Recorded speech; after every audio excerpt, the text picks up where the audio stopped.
வெடுக்குநாரி என்று சொல்லப்படுகிற ஆதிலிங்கேஸ்வரர் ஆலயம் தமிழர்களுடைய பூர்வீக தொன்மையான இடம்.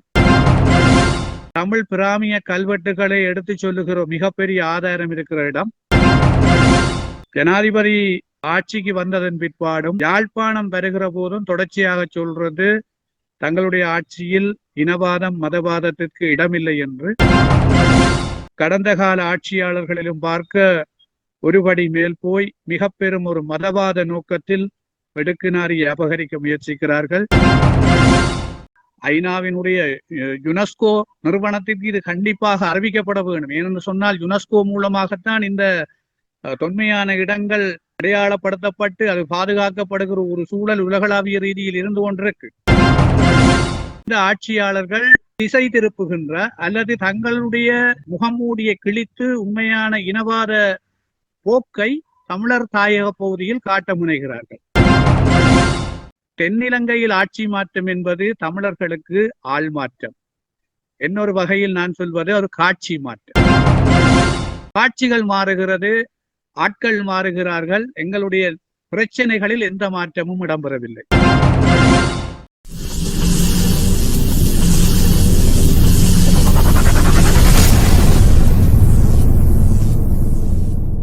அரசியல் ஆய்வுக்களம். உண்மையோடு தமிழர்களின் உரிமை காக்க உரசிவிடும் தீக்குச்சி என தன்னை நிலைநிறுத்தி தமிழரின் அரசியல் பேசும் களமாக உங்களை தேடி வருகிறது அரசியல் ஆய்வுக்களம். அரசியல் ஆய்வுக்களம். அன்பான ஒரு வணக்கம். நீங்கள் பார்த்துக் கொண்டிருப்பது STS தமிழ் தொலைக்காட்சி. STS தமிழ் தொலைக்காட்சியில் வார வாரம் விடப்பட்டுக் கொண்டிருக்கின்ற அரசியல் ஆய்வுக்களத்தோடு இணைந்திருக்கின்றீர்கள். அரசியல் ஆய்வுக்களத்தில் வளமையாக எங்களோடு பல ஆண்டுகளாக இணைந்திருக்கின்ற சபா குவதாஸ் அவர்கள் இணைந்திருக்கிறார். வணக்கம் சபா. வணக்கம் தேவாண்ணா. நேயர்கள் அனைவருக்கும் வணக்கம். வணக்கம்.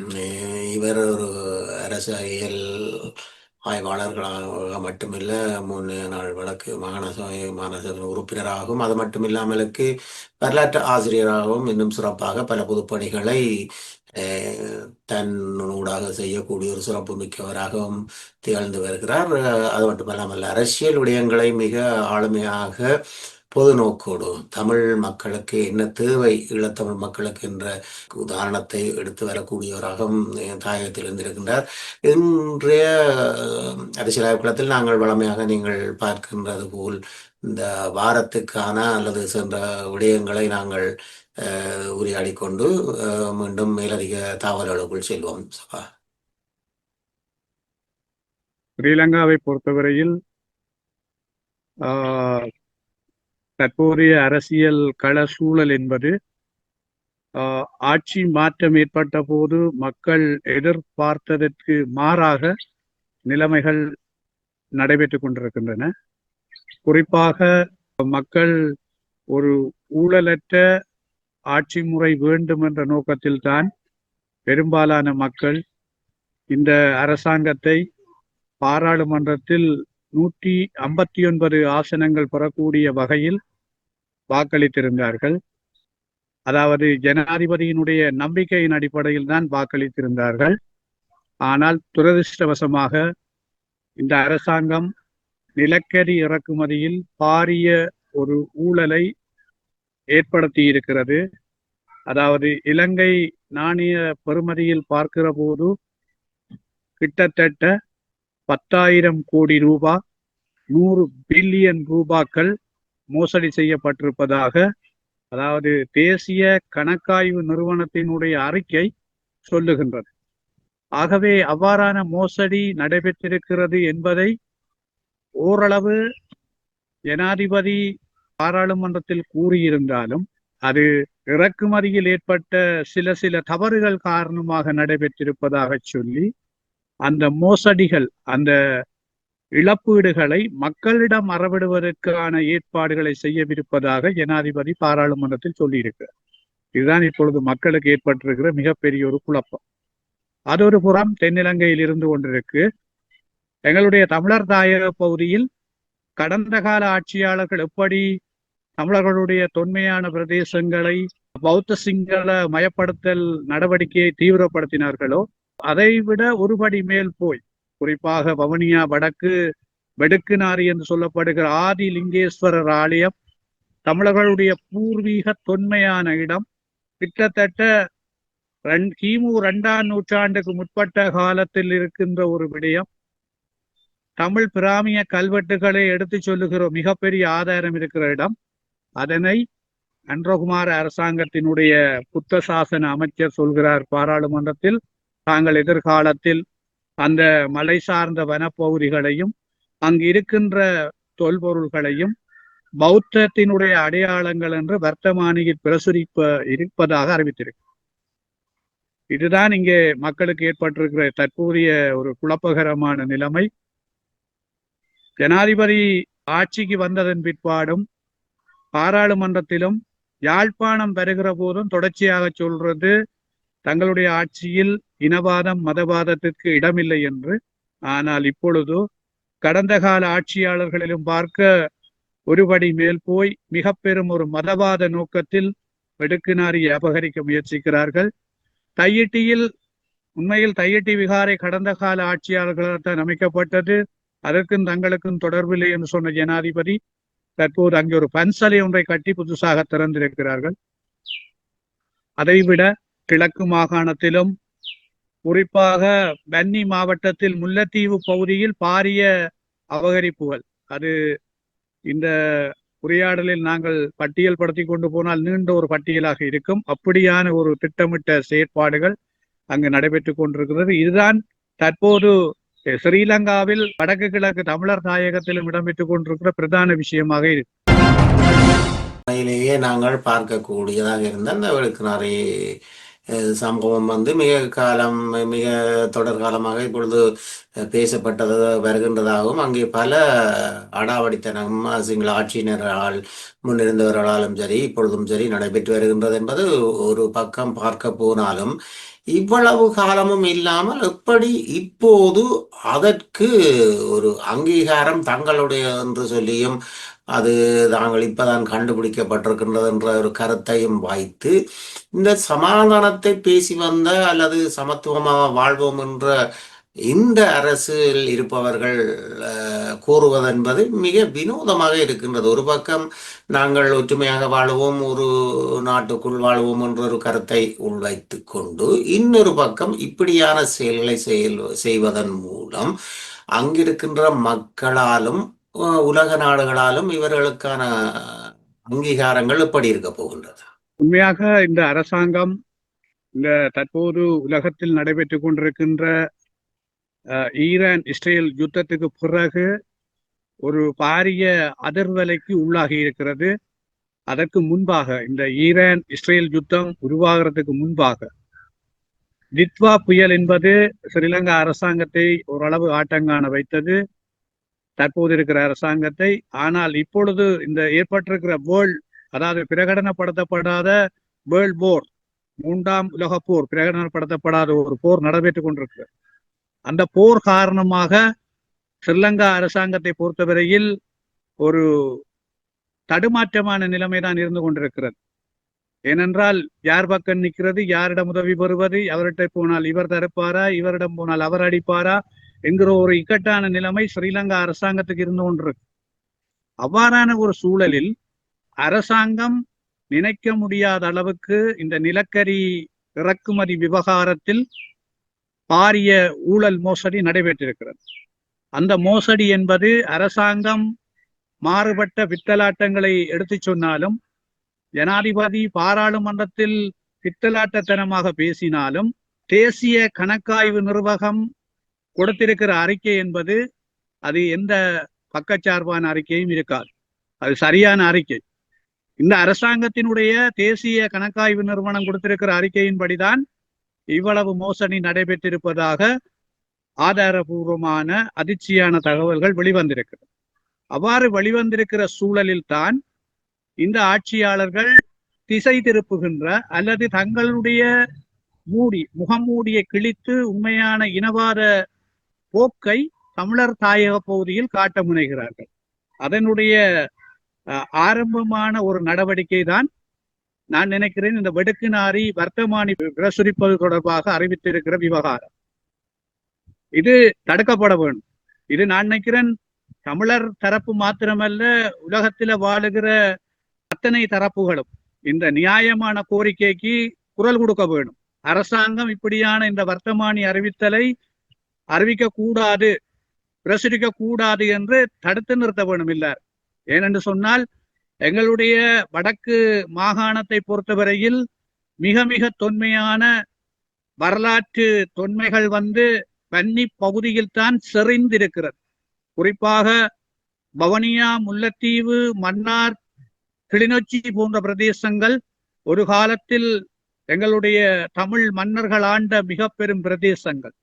அங்குதான் மிக தொன்மையான வரலாறுகள் இருக்கிறது. யாழ்ப்பாணம் இன்னொரு வகையில் தொன்மை என்று பார்த்தால் வன்னி அதைவிட மிக பொறுமதியான தொன்மையான பிரதேசம். ஆகவே இந்த வெடுக்குநாரி பிரதேசம் பௌத்த சிங்கள பேர்ணவாதத்தினுடைய தொடர்ச்சியான நிகழ்ச்சி நிரலைத்தான் இந்த அரசாங்கம் பின்பற்றுகிறது என்று நான் இன்றைக்கு இந்த STS தொலைக்காட்சி சொல்லவில்லை. நான் STS தொலைக்காட்சியில் இப்பொழுது 3 வருடங்களுக்கு மேலாக இந்த செயற்பாட்டில் அரசியல் களத்தில் இருந்து கொண்டிருக்கிறேன். STS தொலைக்காட்சி 10 வயது கால் பதித்து நடந்து கொண்டிருக்கிறது. எங்களுடைய தமிழர்களுக்கு, புலம்பெயர்ந்து வாழும் தமிழர்களுக்கு மாத்திரமல்ல, ஈழத்தமிழர்களுக்கும் ஒரு உறவு பாலமாக இந்த STS தொலைக்காட்சி இருந்து கொண்டிருக்கிறது. சமூக வலைத்தளங்களில் மாத்திரமல்ல, இணைய வழித்தளங்களிலும் தடம் பதித்து தன்னாலான இயன்ற பணிகளை செய்து கொண்டிருக்கிறது. அப்படியான இந்த STS தொலைக்காட்சியில் நான் நெடுகச் சொல்லுகிற ஒரு விடயம், தென்னிலங்கையில் ஆட்சி மாற்றம் என்பது தமிழர்களுக்கு ஆள் மாற்றம். இன்னொரு வகையில் நான் சொல்வது ஒரு காட்சி மாற்றம். காட்சிகள் மாறுகிறது, ஆட்கள் மாறுகிறார்கள். எங்களுடைய பிரச்சனைகளில் எந்த மாற்றமும் இடம்பெறவில்லை. எங்களுடைய பிரச்சனைகள் கூர்மை வெற்றி கொண்டு செல்கிறது. ஆகவே கடந்த காலத்தில் ராஜபக்ச மற்றும் அதுக்கு பின்னால் வந்த கோட்டாபய போன்றோர் இந்த வெடுக்குநாரியை ஏதோ ஒரு வகையில் அபகரிக்க வேண்டும், பௌத்த தலங்களை அங்கு அமைக்க வேண்டும் என்ற நோக்கத்தில் தான் பலருக்கு வழக்குகளை போட்டார்கள், பலரை பிடித்து சிறையில் அடைத்தார்கள், இப்படியான பல நடவடிக்கைகளை செய்தார்கள். ஆகவே அவர்களிலும் பார்க்க ஒருபடி மேல் போய் இவர்கள் இப்பொழுது இதை வர்த்தமானியில் பிரசுரிக்கிற அளவுக்கு, பாராளுமன்றத்தில் சொல்லுகிற அளவுக்கு அவர்கள் வந்திருக்கிறார்கள். ஆகவே இதொரு திட்டமிட்ட இன அழிப்பு. இது அரியணையில் ஜனாதிபதி கதிரையில் பாராளுமன்றத்தில் அன்றகுமார இல்லை, இனி யார் வந்தாலும் இது நடக்கும் என்பதற்கு இது ஒரு நல்ல உதாரணம். புலம்பெயர்ந்த தேசத்தில் இருக்கிற, தாயகத்தில் இருக்கிற, அதாவது இந்த அரசாங்கத்தை நம்பிய மக்களுக்கு மிக பெரும் ஒரு ஏமாற்றம் கிடைத்திருக்கிறது, மிக பெரும் ஒரு ஏமாற்றம். ஆகவே நாங்கள் இதை சும்மா விட்டுவிடக் கூடாது. நாங்கள் உடனடியாக இந்த வர்த்தமானி பிரசுரம் ஒன்று வரவிடாமல் நாங்கள் தடுக்க வேண்டும். இதற்கு உரிய இடங்கள் ஐநாவினுடைய யுனெஸ்கோ நிறுவனத்திற்கு இது கண்டிப்பாக அறிவிக்கப்பட வேண்டும். ஏனென்று சொன்னால் யுனெஸ்கோ மூலமாகத்தான் இந்த தொன்மையான இடங்கள் அடையாளப்படுத்தப்பட்டு அது பாதுகாக்கப்படுகிற ஒரு சூழல் உலகளாவிய ரீதியில் இருந்து கொண்டிருக்கு. ஆகவே நாங்கள் அப்படியான நிறுவனங்களுக்கு இந்த விடயங்களை கொண்டு செல்ல வேண்டும். இப்படியான ஒரு தொன்மையான சைவர்களினுடைய மிக தொன்மையான ஒரு இடத்தை இவர்கள் மாற்றியமைக்க முயற்சிக்கிறார்கள் என்றும் நாங்கள் பல வழியிலும் இதுக்காக குரல் கொடுக்க வேண்டும். அதுதான் இதுக்கு பொருத்தமான வழியாக இருக்கும். ஆனால் இந்த ஆட்சியாளர்களுடைய உண்மையான முகம் இப்படியான விடயங்களில் இப்பொழுது வெளித்தெரிய ஆரம்பித்திருக்கிறது. அதுதான் உண்மை. பாராளுமன்றத்தில் இது பற்றி அமைச்சர் ஒரு ஆள் அதை முன்வைத்திருக்கின்றார் என்று சொன்னால், இப்ப தமிழ் கட்சிகளின் நிலைப்பாடு எப்படி இருந்தது? அதற்கான எதிர்ப்புகள் அங்கே இருக்கப்பட்டதா? எப்படி இருந்தது? தமிழ் பாராளுமன்ற உறுப்பினர்கள் அது தொடர்பாக தங்களுடைய எதிர்ப்பை உள்ளும் வெளியும், அதாவது பாராளுமன்றத்துக்குள்ளும் வெளியிலும் ஊடகங்களில் தெரிவித்துக் கொண்டிருக்கிறார்கள். இது பரந்துபட்ட அளவில் இந்த எதிர்ப்பு குரல் கட்டி எழுப்பப்பட வேண்டும். எங்களை பொறுத்தவரையில் பாராளுமன்றத்தில் 159 ஆசனங்களை கொண்டிருக்கிற அன்றகுமார அரசாங்கம் எதிரணியை அவ்வளவு ஒரு பலமான எதிரணியாக அவர்கள் கருத்தில் கொள்வதில்லை. அவர்கள் ஒரு அவர்களுடைய பேச்சு சாதாரண விடயமாகத்தான் கடந்து செல்கிறார்கள். ஏனென்றால் அறுதி பெரும்பான்மைக்கு மேலாக அவர்கள் இருக்கிற போது அதனை அவர்கள் கருத்தில் கொள்ள மாட்டார்கள்.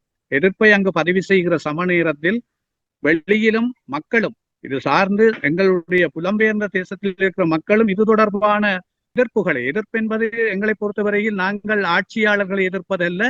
எங்களுடைய விடயங்களை நீங்கள் இப்படி மாற்ற முடியாது, மாற்றாதீர்கள். அதாவது மக்களை நீங்கள் பொய் சொல்லி ஏமாற்றக்கூடாது, மக்களுக்கு மேடைகளில் பொய் சொல்லி என்னொன்றை நீங்கள் செய்ய முனையக்கூடாது என்பதை நாங்கள் கண்டிப்பாக சொல்ல வேண்டும்.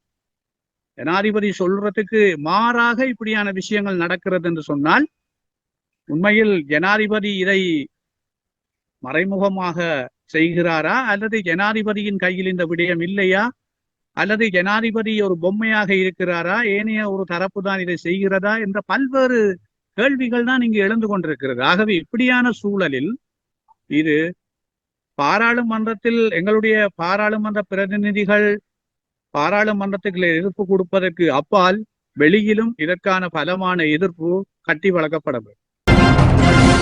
இன்னொரு பக்கமாக பார்ப்போமாக இருந்தால் மீண்டும் தமிழ் கட்சிகளிடையே அங்கே வழக்கறிஞர்கள் எல்லாம் கூடி மீண்டும் ஒரு முறை தமிழர்களுக்கான ஒரு யாப்பை தயாரிக்க வேண்டும் என்றொரு நிலைப்பாடு வந்திருக்கின்றது. இது ஏற்கனவே தயாரிக்கப்பட்ட விடயங்கள் எத்தனையோ இருக்கின்றது. அப்படி இருக்கும்பொழுது இது என்ன நாடகமா அல்லது இது உண்மையில் நடைபெறுவதற்கான சாத்தியக்கூறு அங்கே கணிக்கப்படுகின்றதா? இந்த விடயத்தை பொறுத்தவரையில் தமிழ் தரப்பு உண்மையிலேயே தமிழ் கட்சிகள் தங்களை தாங்களே ஏமாற்றுகின்ற ஒரு செயற்பாடாகத்தான் என்னால் பார்க்க முடியும். ஏனென்றால் தமிழ் மக்களை பொறுத்தவரையில் தமிழ் மக்களுக்கு உரிய அரசியல் தீர்வு என்பது 1949 தந்தை செல்வநாயகத்தினால் சமஷ்டிதான் தமிழ் மக்களுக்கு தீர்வு என்று சொல்லி இலங்கை தமிழரசு கட்சி உண்மையிலேயே சமஷ்டி கட்சி என்ற பெயரில் தான் ஆரம்பத்தில் அழைக்கப்பட்டது. அப்படியான ஒரு தீர்வுதான் தமிழ் மக்களுக்கு வேண்டும் என்ற வகையில் அவரால் முன்வைக்கப்பட்டது. அதற்கு பிற்பாடு அந்த சமஷ்டி தீர்வையும் சிங்கள தரப்பு தயாரில்லை என்கிறதன் அடிப்படையில் தான் 1976 பட்டுக்கோட்டை தீர்மானம் நிறைவேற்றப்பட்டது. தமிழ் மக்களுக்கு தனித்தமிழீழம்தான் சரியான தீர்வு என்று சொல்லி தீர்மானம் நிறைவேற்றப்பட்டது. அந்த தனித்தமிழீழ தீர்மானத்தை உண்மையிலேயே தமிழர் விடுதலை கூட்டணி நிறைவேற்றி இருந்தாலும் தமிழர் விடுதலை கூட்டணி அதனை பெறுவதில் சரியான முறையில் அவர்களால் அதில் பயணிக்க முடியவில்லை. ஆனால் அவர்கள் இளைஞர்களிடம் அதனை கையளித்திருந்தார்கள். குறிப்பாக செல்வநாயகம் ஐயா பாராளுமன்றத்தில் ஒரு தடவை சொல்லியிருந்தார், இப்பொழுது நாங்கள் வாயால் கேட்கிற போது நீங்கள் தராவிட்டால் எங்களுடைய இளைஞர்கள் 1000 தூக்குறக்கூடிய சூழ்நிலையை நீங்கள் உருவாக்குகிறீர்கள். அதே போல பின்னர் 1000 தூக்கப்பட்டது. ஆனால் தூக்கப்பட்ட 1000 பல இயக்கங்கள் 1000 தூக்கினாலும் தமிழீழ விடுதலை புலிகள் மிக உறுதியாக நிதானமாக 1000 பயன்படுத்தியதன் அடிப்படையில் தான் பிரம்மாண்டமான ஒரு வளர்ச்சியையும் வெற்றியையும் பெறக்கூடியதாக இருந்தது. அதாவது எங்களுடைய ஜனநாயக ரீதியான போராட்டங்களும் சரி, ஜனநாயக கட்சிகளும் சரி, ஒரு சர்வதேச அரங்கத்திற்கு பேச்சுவார்த்தைக்கு உறுதிபட கொண்டு போக முடியாத சூழல் இருந்தாலும் ஆயுத போராட்டம் சர்வதேச அரங்குக்கு எங்களுடைய அதாவது பிரச்சனை தொடர்பான ஒரு பேசு பொருளை கொண்டு சென்றது.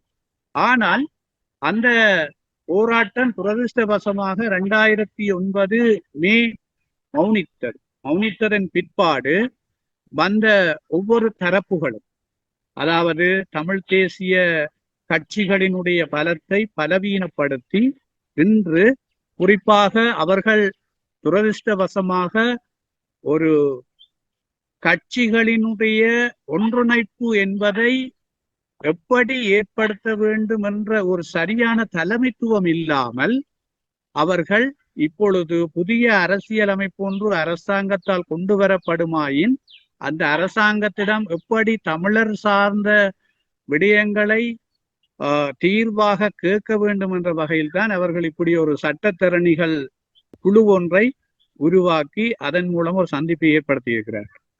என்னை பொறுத்தவரையில் இந்த சந்திப்புகள், இந்த அறிக்கைகள் எல்லாமே ஸ்ரீலங்கா அரசாங்கம் கண்டுகொள்ள போவதில்லை. ஸ்ரீலங்கா அரசாங்கம் அதனை ஏற்றுக்கொள்ளப் போவதில்லை. ஏனென்று சொன்னால் இந்த பிரச்சனை உண்மையிலேயே தமிழ் மக்களை பொறுத்தவரையில் இன்றைக்கு தமிழ் மக்களுக்கு சரியான தலைமை இல்லை என்பதுதான் உண்மையான நிறுதிட்டமான வெளிச்சம்.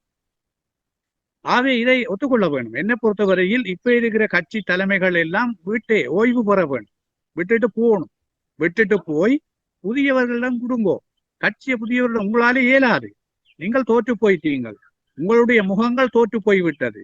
ஆகவே நீங்கள் ஒரு புதிய தலைமைத்துவத்திட்ட கையளிச்சு அவர்கள் மூலமான ஒரு மாற்றத்தை ஏற்படுத்த நீங்கள் வழிவிடுங்க.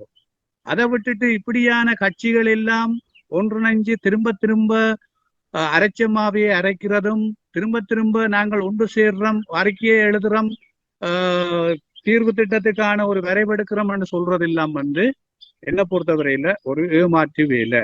இது அரசாங்கம் ஏற்றுக்கொள்ள போறதில்லை, கண்டுகொள்ள போறதில்லை. ஆகவே சட்டத்திறனிகள் தான் இந்த தீர்வு திட்டம் தொடர்பாக தொடர்ந்து எழுத வேணும் அல்லது கதைக்க வேணும் என்று சொன்னால் அரசியலுக்கும் சட்டத்தரணிகளுக்கும் தான் இடம் இருக்குன்னு சொன்னால் ஏனைய புலமையாளர்கள், ஏனைய அரசியல் பற்றுறுதியாளர்களுக்கு இடமில்லையா என்ற கேள்வியும் இங்கே இருக்கிறது. ஆகவே நாங்கள் கடந்த காலத்தில் சட்டத்தரணிகளால் எப்படி ஏமாற்றப்பட்டோம் என்றது ஒரு பெரிய வரலாறு இருக்கு. நாங்கள் ஈழத்தமிழர்களை பொறுத்தவரையில் நாங்கள் சட்டத்தரணிகளினுடைய நடவடிக்கை காரணமாக எவ்வளவு தூரம் எங்கள் மக்கள் ஏமாற்றப்பட்டார்கள், பாதிக்கப்பட்டார்கள் என்ற விடயம் எல்லாம் இருக்கிறது. ஆகவே இந்த குழு சம்பந்தமாக நாங்கள் ஒரு தனியான ஒரு அரசியல் ஆய்வொன்றை பார்க்க வேண்டும். ஏனென்று சொன்னால் மக்களுக்கு ஒரு தெளிவு இருக்க வேண்டும், மக்களுக்கு தெளிவு தேவை. உண்மையில இந்த அரசாங்கம் என்ன பொறுத்தவரையில ஒரு புதிய அரசியல் அமைப்பை கொண்டு வரத்துக்கு இந்த டேர்மில் அவர்களுக்கு சந்தர்ப்பம் இல்லை, அவர்கள் கொண்டு வர மாட்டினோம். அதை இப்ப ஒரு மாசத்துக்கு முதல் பாராளுமன்றத்துல அவர்களை வெளிப்படையா சொல்லிட்டோம், அது இம்முறை புதிய அரசியல் அமைப்புக்கு இடமில்லை. அதாவது இந்த அன்றகுமார இந்த டேர்ம் முடிய திரும்பவும் நிறைவேற்ற அதிகாரம் கொண்ட ஜனாதிபதியாகத்தான் ஜனாதிபதி தேர்தலில் களமிறங்குவார் என்று அவர்கள் சொல்லி இருக்கிறார். இது STS தொலைக்காட்சியில் ஆரம்பத்திலிருந்தே நான் சொல்றேன். அதாவது இந்த அரசாங்கம் ஒருபோதும் புதிய அரசியலமைப்பை கொண்டு வரக்கூடிய வாய்ப்பு இல்லை. கொண்டு வருவார்களாக இருந்திருந்தால் அவர்கள் உண்மையிலே வந்ததிலிருந்து இப்பொழுது 20 மாதங்கள் ஆயிற்று. அந்த 20 மாதங்களுக்குள்ள இந்த வேலையை செய்திருக்கும். அவர்கள் உண்மையிலே ஒரு மாற்றத்தை கொண்டு வரக்கூடியவர்களாக இருந்திருந்தால், அல்லது அவர்கள் இந்த தேர்தல் பிரசாரத்துல சொன்ன மாதிரி சிஸ்டம் சேஞ்ச், அந்த சிஸ்டம் சேஞ்சை அவர்கள் உண்மையில இந்த 20 மாதத்துக்குள்ள செய்திருக்கணும். இனி செய்யறதுக்கான வாய்ப்புகள் எல்லளவும் இல்லை. ஏனென்றால் அவர்களுக்கு இப்ப எதிர்ப்புகள் வெளிவட்டத்துக்குள்ள அதிகரிச்சு கொண்டிருக்கு. எதிர்ப்புகள் அதிகரிச்சு கொண்டிருக்க அவர்கள் இந்த நிறைவேற்று அதிகாரத்தை விட்டுட்டு ஆட்சி செய்ய முடியாது. ஆகவே அவர்கள் இந்த பலத்தை வச்சு கொண்டுதான் ஆட்சியை தொடர முயற்சிப்பார்கள். ஆகவே அவர்களுக்கு இருக்கிற அந்த நெருக்கடிகள்ல இருந்து அவர்கள் எப்படி அதை சமாளிக்கிறதுன்றதை பற்றி தான் இனி யோசிப்பினும். தமிழ் கட்சிகள் சிந்திக்குமா போல அல்லது ஒரு அரசியல் திருத்தத்தின் மூலமாக, புதிய அரசியல் அமைப்பு மூலமாக தமிழ் மக்களுக்கான ஒரு தீர்வை தருவார்கள், அது தாங்கள் தயாரிக்கின்ற அந்த தயாரிப்பை ஏற்றுக்கொள்வார்கள் என்பதெல்லாம் இங்கு நடைபெறக்கூடிய எந்த வாய்ப்புகளும் இல்லை. 2009 மௌனித்தது பின் அன்னளவாக 15 ஆண்டுகளாக ஒற்றுமைப்படாத எங்களுடைய தமிழ் கட்சிகள் பல முறை ஒற்றுமைக்காக ஒருவர் உரையாடி கொள்வதும் பின் ஒருவருக்கொருவர் குற்றம் சாட்டுவதாகவும் நீடித்து கொண்டு போகின்றது. இப்பொழுது இணைக்கப்படுகின்ற இந்த சட்டத்தரணிகளால் இணைக்கப்படுகின்ற இந்த சந்தர்ப்பத்தில் இவர்கள் இணைவார்களா, அல்லது மீண்டும் இது இணைவோம் பிரிவோம் என்று இருக்க போகின்றதா? இது என்னை பொறுத்தவரையில் இது ஒரு காலம் கடத்துகிற ஒரு செயற்பாடு. அதாவது ஏதாவது ஒரு வேலை திட்டத்தை தாங்கள் செய்வது போல பாசாங்கு பண்ணுகிற வேலைதான் இது. உண்மையிலேயே தமிழ் கட்சிகள் செய்ய வேண்டிய பல வேலைகள் இருக்கு. இன்றைக்கு அரசாங்கத்தை உடனடியாக த்ரெட் பண்ணக்கூடிய பல வேலைகள் இருக்கு. 10 அரசியல் கைதிகள் விடுவிக்கப்படாமல் இருக்கிறோம். அதை விடுவிக்க சொல்லி ஒரு பாரிய போராட்டம் அல்லது அரசாங்கத்துக்கு சரியான அழுத்தம் கொடுக்கக்கூடிய ஒரு போராட்டத்தை செய்ய வேணும், அல்ல நடவடிக்கையை செய்ய வேணும். அதை விட பல பிரதேசங்கள், ஏக்கர் கணக்கான நிலங்கள் விடுவிக்கப்படாமல் இருக்கு. சும்மா நாங்கள் ஊடகங்கள்ல கதைச்சிட்டும் பத்திரிகையில் அறிக்கை விட்டுட்டும் சிரிச்சு போட்டும் போயிடாது. அது அரசாங்கத்துக்கு நெருக்கடி கொடுக்கக்கூடிய முறையில அதற்கான போராட்டங்கள் செய்ய வேண்டும். இன்றைக்கு வலி வடக்குல, யாழ்ப்பாணத்துல வலி வடக்குல 2600 ஏக்கர் விடுவிக்கப்படாமல் இருக்கு. 2600 ஏக்கர் நிலத்தை வச்சுக்கொண்டு உள்ளுக்குள்ள இப்ப ராணுவத்துக்கான பெரிய ஹாஸ்பிட்டல் ஒன்று கட்டுப்படுது. அதை விட ராணுவத்துக்கு தேவைக்காக பல நிலங்கள் உள்ளுக்கு அபகரிக்கப்பட்டு கொண்டிருக்கு. மக்களின் காணிகள் அபகரிக்கப்பட்டு கொண்டிருக்கு. இப்படியான சூழல்ல அடிப்படையில கன பிரச்சனைகள் இருக்கு. அந்த பிரச்சனைகளுக்கு அரசாங்கத்துக்கு த்ரெட் ஏற்படுற மாதிரியான நடவடிக்கைகளை செய்யாமல் சும்மா பொழுதுபோக்காக வீட்டுல படுத்திருந்துட்டு வெளியில சும்மா பொழுதுபோக்குக்காக நடத்துற வேலை தான் இந்த தமிழ் கட்சிகள், இந்த தலைவர்கள். என்ன பொறுத்தவரையில ஒட்டு மொத்தமா இப்ப தமிழ் கட்சி என்று சொல்ற கட்சி தலைவர்கள் அத்தனை பேரும் உண்மையில அவர்கள் இன ரீதியான ஒரு பற்றுறுதி உடையவர்களா இருந்தால் அவர்கள் விலகவும், பதவிகள்ல இருந்து விலகி அடுத்த கட்ட ஆக்களுக்கு தலைமத்துவத்தை கொடுத்து அந்த கட்சிகளை மக்கள் எல்லோரும் பற்றுறுதியாக வளர்க்கக்கூடிய வகையில அவர்கள் வழிவிடுறதுதான் சரியான வழியா இருக்குமே ஒழிய, அதை விட்டுட்டு இப்படியான ஏமாற்றுகள் இப்படி இவர்கள் ஏமாற்றி கொண்டு போவதனூடாக பௌத்த சிங்கள பேர்ணவாதம் தமிழர் தாயகத்தில அகலக்கால் ஊன்றதுக்கான வாய்ப்புகள் தான் இருக்கும் எதிர்காலத்தில். அது என்ன செய்தாலும் மக்கள் சலிப்பின் வெறுப்பின் காரணமாக அங்கு செல்லக்கூடிய எதிர்முகாமுக்கு செல்லக்கூடிய வாய்ப்புகள் தான் இதுவாகும். ஆகவே இதை தற்போது இருக்கிற தமிழ் கட்சி தலைமைகள், இப்பொழுது யாரும் தமிழ் தலைமை என்று நாங்க சொல்லக்கூடாது. அப்படி அது சொன்னா வெட்கக்கேடான விஷயம். இப்ப தமிழ் தலைமைன்றது யாருமே இல்லை. இப்ப தமிழ் தலைமைன்றது 2009 அந்த தலைமை மௌனிச்சிட்டு, அதுதான் உண்மையான தலைமை, அவர்தான் உண்மையான தலைவர். ஆகவே இப்ப இருக்கிறதெல்லாம் தமிழ் கட்சி தலைவர்கள் ஒழிய அவர்கள் கட்சி தலைவர்களாகவும் இப்ப இல்லை. அவர்கள் கட்சிகளினுடைய டீலர்களாகத்தான் இருக்கிறது. ஆகவே அவர்கள் எல்லாம் இந்த இனம் சார்ந்து கதைக்கிறதுக்கோ எந்த லாய்க்கற்றவர்கள். அவர்கள் உடனடியாக அடுத்த கட்ட தாக்கலுக்கு வழிவிடவும். இவ்வளவு காலம் அனுபவிச்சிட்டினம், உழைச்சிட்டினம், தேவையானதை பார்த்துட்டினம், ஆனபடியால அதை விலகி அடுத்த கட்ட தாக்கலுக்கு விடணும், விட்டு வழி நடத்தணும். அதுதான் வழி. இதில் எந்த விதமான விமோசனமும் ஏற்படுறதுக்கான வாய்ப்பு. உண்மையை நாங்கள் எடுத்துரைக்கின்றோம். பல ஆண்டுகளாக நீங்கள் இணைந்திருந்து இந்த விடயங்களை மிக ஆளுமையாக கூறி வருகின்றீர்கள். மக்களிடையே ஏற்படக்கூடிய சலனம் எப்படி இருக்கின்றது என்பதை நாங்களும் அறிந்து கொள்ளக்கூடியதாக புலம்பெயர் நாடுகளில். ஆனாலும் இந்த புலம்பெயர் நாடுகளில் இருக்கின்றதில் பார்க்க தாயகத்தில் மிக ஆளுமையாக இருக்கின்ற மக்கள், அதுவும் இன்று அரசியல் மிக ஆளுமையாக புரிந்து கொள்ளக்கூடிய மக்களால் இது முன்வைக்கப்பட வேண்டும் என்பது முக்கியமான விடயம். ஏனென்றால் இவர்களுக்கான வாக்கு வங்கிகளை கொடுப்பவர்கள் மக்கள். அப்படி இருக்கின்ற பொழுது இது போன்று இளையோரும் முன் வருவதற்கான சந்தர்ப்பங்களை இந்த கட்சிகள் ஏற்படுத்த வேண்டும் என்று நீங்கள் நெடுங்காலமாக கூறி வருகின்றீர்கள். ஆனாலும் இவர்கள் அதற்கான ஒரு வழியை விட்டதாக இல்லை. ஒரு சந்தர்ப்பங்களை ஏற்படுத்தி கொடுப்பதற்கு அவர்கள் முன் வருவதாக இல்லை. ஆனாலும் தமிழர்கள் பிரச்சனை இவ்வளவு காலமும் விழுபடுகின்றது என்று சொன்னால் இதற்கு அடிப்படை காரணம் எங்களுடைய தமிழ் கட்சிகள் என்பது நாங்கள் தெளிவாக கூறக்கூடியதாக இருக்கின்றது. இது நாங்கள் புடம்போட்டு காட்டுவதற்கான விடயம் அல்ல. ஆனாலும் புடம்போட்டு காட்டியிருக்கின்றோம். நாங்களும் எல்லாரும் இணைந்து காட்டியிருக்கின்றோம். அந்த வகையிலே இதற்கான ஒரு முடிவுகள் எடுக்கப்பட வேணும். காலதாமதத்தால் ஏற்படுகின்ற விளைவுகள், தமிழர்களின் பாரம்பரியங்கள் இன்னும் இழக்கப்பட போகின்றது என்பதை நீங்கள் ஆணித்தரமாக எடுத்து கூறியிருக்கின்றீர்கள். அந்த வகையிலே உங்களுக்கும் நன்றிகளை கூறிக்கொண்டு இன்றைய அரசியல் ஆய்வுக்களத்தில் இந்த முக்கியமான விடயங்களை பார்த்திருந்தோம். இந்த முக்கியமான விடயங்கள் தேவையானது.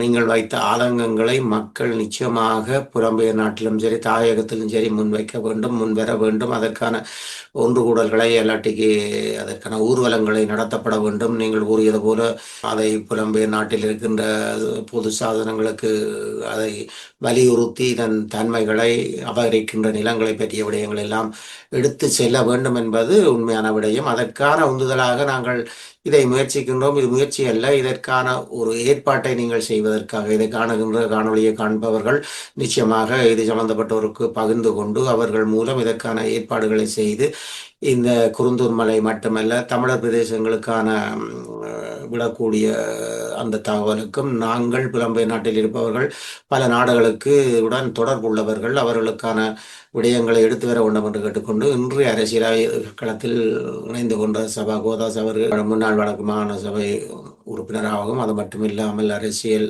ஆய்வாளராகவும் ஒரு வரலாற்று ஆசிரியராகவும் அதை முன்வைக்கின்றார் என்பது உண்மையான விடயம். அது மட்டுமல்ல பல பொதுப்பணிகளை செய்கின்ற சபா கோதாஸுக்கு நன்றிகளை கூறிக்கொள்கிறோம். நன்றி சபா. இன்றைய அரசியல் களத்தில் இருந்து நன்றி ரேவண்ணா. நல்ல உறவுகளை இதுவரை பார்த்தது அரசியல் ஆய்வுக்களம். அரசியல் ஆய்வுக்களம் என்பது ஒரு சாதாரணமான விடயமாக நாங்கள் இதை பார்க்கவில்லை என்பது உங்களுக்கு புரியும். தாயகத்திலிருந்து சபா கோதாஸ் கலந்து கொண்டு இது பற்றிய ஆளுமையான விடயங்களை கூறி வருவதற்கு அடிப்படை காரணம் ஒரு பொது நோக்காக தமிழ் இனத்துக்கு என்ன வேண்டும் என்பதை எடுத்துச் சொல்லுகின்ற ஒரு ஆய்வாளராக தாயகத்தில் இருக்கின்ற சபா கோதாஸ் அவர்கள் இதை எடுத்து வந்திருக்கின்றார் என்பது உண்மையான விடயம். நாங்கள் விழித்து நிற்போம். விழித்து நிற்பதன் மூலமே எங்களுடைய அபகரிக்கின்ற நிலங்களை நாங்கள் மீட்டுக்கொள்ள முடியும் என்பதை அனைவரும் உணர்ந்து கொள்ள வேண்டும் என்று கேட்டுக்கொண்டு அடுத்த அரசியல் ஆய்வுகளத்தில் சந்தித்துக் கொள்வோம். நன்றி, வணக்கம்.